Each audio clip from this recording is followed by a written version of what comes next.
Review exercise है वो भी हम सॉल्व कर देते हैं। ठीक है, तो क्वेश्चन 1 में कह रहा है कि फिल इन द ब्लैंक्स।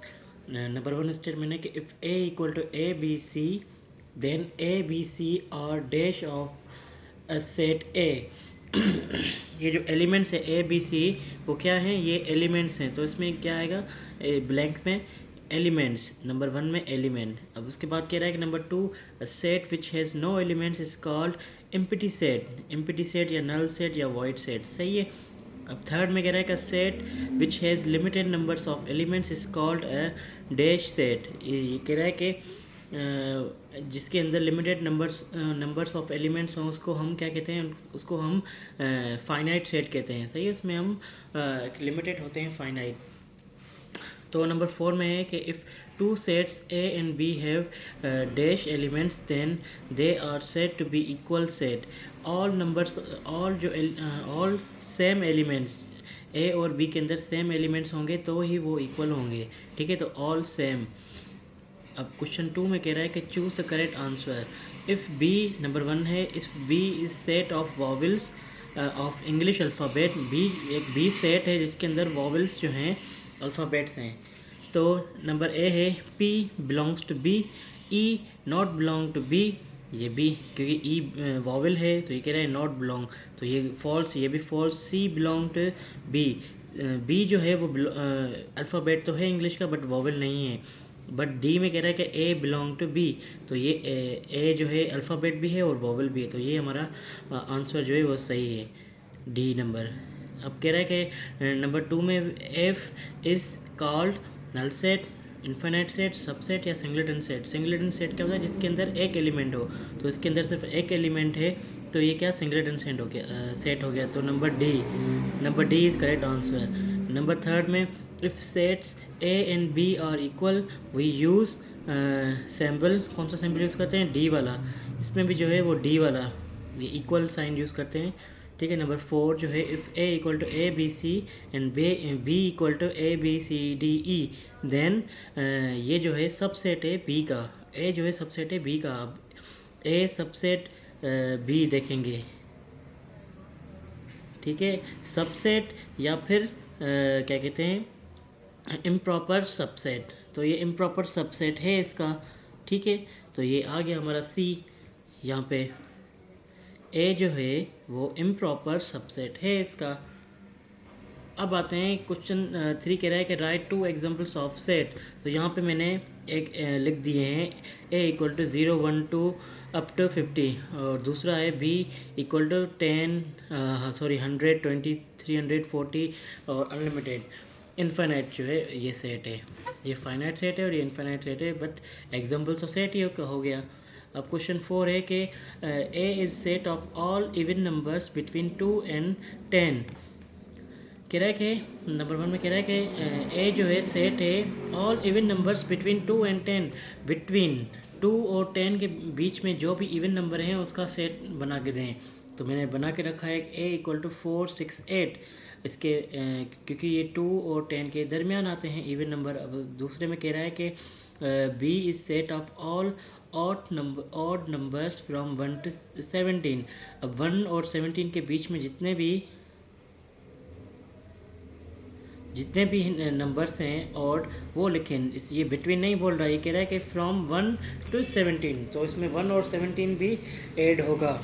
तो 1 3 5 9 अप टू 17। इसी तरह नंबर 3 में कह रहा है कि C is a set of natural numbers divisible by 2 and less than 30।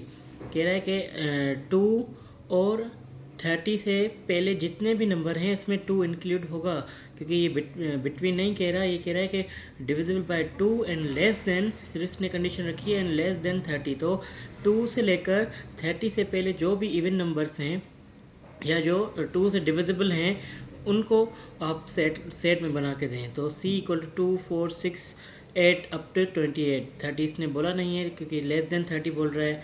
अब नंबर डी में कह रहा है D is a set of months of a solar calendar beginning with letter J. ठीक है, तो ये कह रहा है कि एक डी का सेट बना के दें जिसमें सोलर कैलेंडर के नाम जो आएँ जिसके जे से नाम स्टार्ट होते हैं। तो डी इक्वल टू जनवरी, जून और जुलाई, इसके अलावा कोई भी जे से कोई नाम नहीं है। ठीक है, यहाँ तक समझ आ गया आपको। अब आते हैं नंबर 5th क्वेश्चन पे। 5th क्वेश्चन में कह रहा है कि which of these sets are finite which and which of these are infinite. अब ये कह रहा है कि आप इसमें से फाइनाइट और इनफाइनाइट सेट हमें मालूम करके दें। तो नंबर 1 में कह रहा है A is a set of members of your family. तो हमारे फैमिली में जो मेंबर्स होते हैं वो फाइनाइट होते हैं, हम उनको काउंट कर सकते हैं। तो ए is a finite set. Number 2 में कह रहा है be the set of all even numbers. तो ऑल इवन नंबर्स जो हैं वो बहुत सारे नंबर्स हैं, उनको काउंट नहीं कर सकते, क्योंकि हम जितने नंबर्स बोलते रहेंगे वो उतने ही मतलब चलते रहेंगे नंबर्स। तो ये इन्फिनाइट सेट हो गया। अब see the set of prime factors of 60 के जो भी फैक्टर्स हैं, प्राइम फैक्टर्स, वो हम निकाल सकते हैं। तो ये भी फाइनाइट हो गया। और D is a set of all multiples of 7। ये भी हम क्या कहते हैं, ऑल मल्टीपल्स ऑफ 7। तो ये भी हमारा फाइनाइट हो गया, क्योंकि हम 7 के मल्टीपल्स हम निकाल सकते हैं, वो भी मतलब एक लिमिटेड होते हैं। अब कह रहा है E is a set of 1 digit natural number. E is a set of 1 digit natural number. तो ये भी हमारे पास फाइनाइट हो गया, क्योंकि E is a set of 1 digit natural number.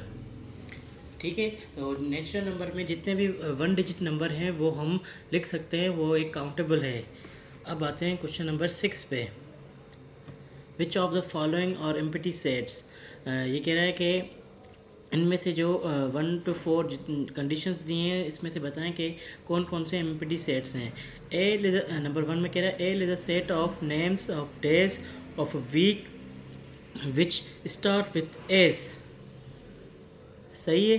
तो वीक के अंदर एक वीक के अंदर जो भी एस से नाम स्टार्ट होते हैं उनका सेट बना के दें। तो एस से आता है संडे और सैटरडे, तो ये तो नल सेट या एम्प्टी सेट नहीं हुआ। अब दूसरी कंडीशन कह रहा है कि F is a name of month of year having 32 days. अब ऐसा कोई भी मंथ नहीं है जिसमें 32 डेज आते हों, तो ये क्या हो गया, एम्प्टी सेट हो गया। अब आते हैं नंबर 3 पे। M is a set of odd numbers exactly divisible by 2। कोई भी ऑड नंबर डिवाइड नहीं होता 2 से, तो ये भी हमारे पास एम्प्टी सेट हो गया। नंबर 4 कह रहा है N is a set of prime numbers exactly divisible by 2। Prime numbers में जो है डिविजिबल बाय 2 आते हैं नंबर्स, भले वो इन्फिनाइट हो, बट वो एक सेट है, वो एम्प्टी सेट नहीं है। अब आते हैं नंबर 7 में। ये कह रहा है कि if A equal to D, B equal to C D, C equal to A B C और D equal to A B, then number 1 जो है, क्या डी सबसेट है सी का। डी जो है वो सबसेट है सी का। हाँ, ए और बी सी में है, तो ये सबसेट हो गया। ट्रू, ये कंडीशन ट्रू हो रही है। नंबर 2 जो है, क्या ए नॉट सबसेट ऑफ क्या कहते हैं सी ए के अंदर डी है और इसमें डी नहीं है, तो ये भी ट्रू हो गया, क्योंकि ये इसका सबसेट नहीं है। और नंबर 3 में बी सबसेट ऑफ डी, क्या बी जो है वो सबसेट डी का है। इसमें बी के अंदर सी और डी है और डी के अंदर और ए एंड बी है, तो ये भी इसका सबसेट नहीं हुआ, क्योंकि इसके एलिमेंट्स चेंज हैं। Number 4, C is not subset of D. C जो है इसका डी का सुपर सेट है, ना के सबसेट है, तो ये भी जो है ट्रू हो गया, नॉट सबसेट ऑफ डी। तो नंबर 7 भी हो गया। अब आते हैं नंबर 8 पे। Indicate which of the following statements are true and false. कह रहा है कि कौन कौन से स्टेटमेंट्स ट्रू हैं और फॉल्स हैं। Number 1, the member of any set they are always of same kind. ये कह रहा है कि the members of any set are always of same kind. हर जो भी सेट्स होते हैं वो एक जैसे होते हैं, मतलब एक जैसा उनका पैटर्न होता है लिखने का, तो ये हो गया true.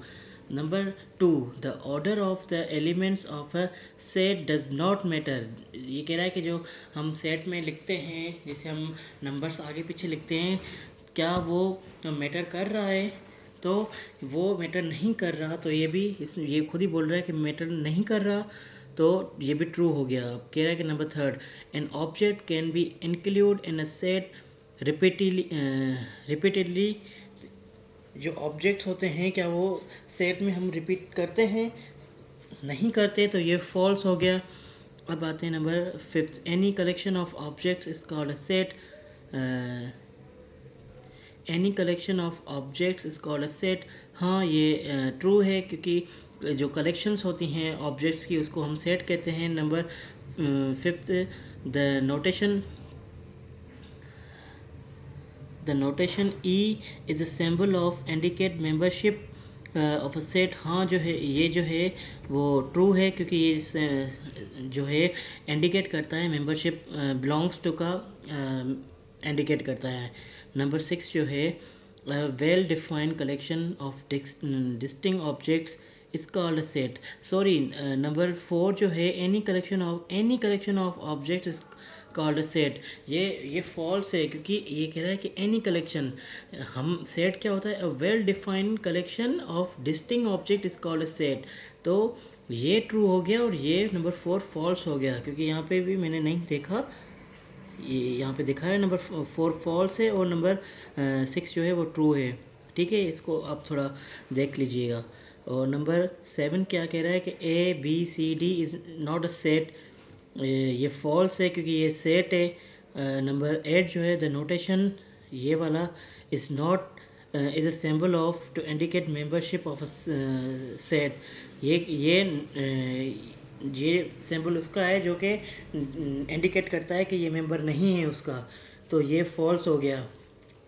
Number 9, 1 2 3 is a set. ये फॉल्स है, क्योंकि ये ब्रैकेट्स के अंदर नहीं है, तो ये सेट नहीं है। ठीक है, ये हमारी रिव्यू एक्सरसाइज थी, ये भी पूरे मतलब एक पूरे चैप्टर का रिव्यू था।